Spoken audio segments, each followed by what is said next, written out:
when the Senate signed a resolution apologizing to lynching victims and their descendants in 2005, representatives promised to ensure that these tragedies will never be forgotten or repeated. Yet, public high schools and universities do not traditionally include these narratives in their curriculum. And statewide bans on so-called divisive topics have limited discussions on the nation's legacy of racism. One consequence is that the victims of lynchings exist only as names on a page for many Americans. While these historical events were horrific, the nature of these crimes should not become the justification to silence their narratives. Doing so abandons the pledge to ensure these tragedies are remembered and never repeated. Thus, the details of their stories should be exposed and laid bare. One such narrative is the lynching of the Julian brothers, which occurred on September 17, 1893, in the city of Jefferson, a neighborhood in modern-day New Orleans. According to the Daily Picayune, a black man, Julian, shot and killed a white judge, Victor Estopano, and later shot his son. This, however, is not the story of his lynching but those of his family members. In the Red Record, 1895, journalist Ida B. Wells provided a detailed report of the 4 black men who were lynched on account of relationship. Julian, the black man who shot and killed Judge Estopano, did so because of an insult to his wife, and dared to defend his home. Authorities never arrested him, failing to secure information about his whereabouts. However, he was rumored to have escaped through the surrounding swamps. The mob was determined to secure the fugitive murderer and burn him alive. Wells wrote of their plans if they found him. Angry and disappointed at their failed search, the mob turned its attention to his unfortunate relatives. According to a September 19 dispatch from New Orleans, Wells learned that Julian's mother, 3 brothers, and 2 sisters were arrested, as authorities accused them of helping Roselius evade capture. Once they were confined in the jailhouse, a group of white men debated what they should do next. Some were in favor of hanging the 5, while others insisted that only 2 of the brothers should be strung up. After some time, they agreed to lynch only the men and forcibly removed them from the jail cell. The 2 doomed Negroes were hurried to a pasture 100 yards distant, and they're asked to take their last chance of saving their lives by making a confession, but the Negroes made no reply. They were then told to kneel down and pray. One did so, the other remained standing, but both prayed fervently. The taller Negro was then hoisted up. The shorter Negro stood gazing at the horrible death of his brother without flinching. 5 minutes later he was also hanged. The mob decided to take the remaining brother out to Camp Parapet and hang him there. The other 2 were to be taken out and flogged, with an order to get out of the parish in less than half an hour. The 3rd brother, Paul, was taken out to the camp, which is about a mile distant in the interior, and there he was hanged to a tree. Excerpt from Dispatch from New Orleans, September 19, 1893, as cited by Ida B. Wells in the Red Record. After lynching the Julian brothers, the white mob turned their attention toward John Willis, a black man who happened to cross their path while walking. Despite having no evidence he ever met Roselius or knew about his whereabouts, he was kicked to death by the gang. No one was ever arrested or held accountable for participating in these lynchings. While the Daily Picayune often portrayed black people as violent and criminal during Jim Crow as the paper was white-run, editors admonished local citizens and officials for killing innocent men. On September 17, they wrote, "The intensity of the popular indignation last night culminated in the lynching of 3 brothers of the murderer. There was no reason to believe that they were privy to the murder of Judge Estopano, and therefore, the Picayune cannot find any justification for this lynching. On the contrary, it must be condemned," editors wrote of the event. Still, they described the participants as otherwise peaceable people, who were driven to commit an extraordinary crime because of their high pitch of rage, seemingly an effort to soften the public's opinion of the lynch mob. On Monday, September 18th, the Picayune published a more detailed report. Rumors circulated by white citizens suggested there would be a Negro uprising for revenge. Despite their investigation revealing no foundation for such a plot, editors claimed that the chief aim of these Negroes appears to be the annihilation of the whites.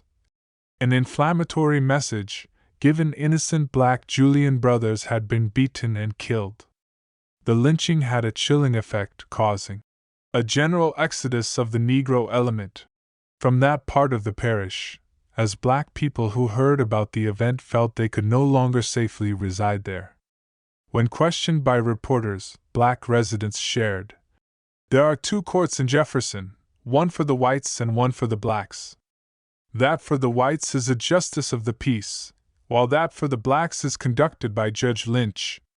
They argued the tree as being the court in which justice is meted out to one of their race. While the sheriff and his deputies investigated the lynchings, they never named any suspects. Mr. Shepard, the keeper of the jail, claimed he felt sick Saturday evening and left after securing the prisoners. During the evening, he heard dogs barking but reportedly nothing more. In the morning, he discovered the dead bodies of the missing Negroes suspended from trees, referring to the Valsin and Basile Julian, who were lynched together, and Paul Julian hung at a distance away. When the white mob lynched the third brother, they hung his body in a tree near the Camp Parapet Church, frightening the congregation. In response, Reverend Mr. Forrest, a colored preacher, threatened to sue the parish for the natural result of the terror of his congregation. While hundreds of black people watched the funeral procession of the lynching victims from the banks of the levee, none crossed the fence or approached the group under the trees of terror, where bodies were found. The news report published by the Picayune dehumanized the victims in their description, saying, "The faces of the dead bore a strong family likeness, but the characteristics of the Negro race had only been exaggerated in death." The underlying presumption of such a remark is that having exaggerated black features was negative. Whether intentional or a result of implicit racial bias, such a description perpetuated the notion that some physical features are more desirable than others and that Afrocentric features are more associated with criminality. Thus, it served as a way of justifying the injustice inflicted upon these innocent black men. Some white people took pieces of the rope as they cut portions to keep in memory of this historic crime. Before this encounter, Roselius Julian had a desire to become a big politician in his parish. The Julian family were well respected within the community and owned property. It is possible that his success angered locals, who believed that only white people should enjoy such freedoms. Since there was no trial, and witnesses of the lynching were uncooperative, it is still unclear what happened leading up to his decision to shoot the judge. Ida B. Wells suggested in the Red Record that Roselius was trying to protect his wife and home. The remaining members of the Julian family, close cousins, were flogged and forced to leave the parish. As designed, the racial terror lynching had a chilling impact, as many black people felt they had to flee and do so quickly, leaving any land and valuables they owned. According to Senate Resolution 39, lynching succeeded slavery as the ultimate expression of racism in the United States following Reconstruction. While modern-day Americans like to see themselves as far removed from lynchings, they've had a lasting impact. Researchers found, for instance, that lynchings of black people contributed to their diminished access to political power, successfully disempowering them for generations. Williams et al., 2021. Another study revealed that the legacy of lynchings impacts white people's perception of black people so that they see them as inherently more criminal. Mears et al., 2019. To justify violence against black people, Some endorse racial stereotypes and thus believe the use of force is justified. Perhaps the most prominent example would be Rebecca Latimer, this nation's first woman senator, who famously said, "To protect woman's dearest possession from the ravening human beasts, then I say lynch 1,000 times a week if necessary." Researchers have also found that lynchings deprived victims' families and communities of economic opportunities. Campaniles and Elizalde, 2024.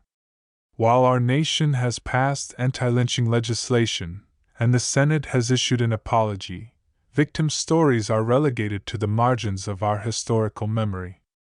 Reflecting upon racial terror lynchings is not an easy task. We're confronted with the loss of human life, the impact on victims' families and communities, and the failure of state, local, and federal governments to hold those who participated in these events accountable. Most of all, we're faced with the reality that America is not always a just nation. Despite the horrific details, these narratives are essential. In sharing their stories, we can ensure the victims of lynchings are no longer reduced to names or numbers on a page. They should be remembered as people who, due to their race, endured a grave injustice. Make sure to like, comment, and subscribe for more incredible stories like this.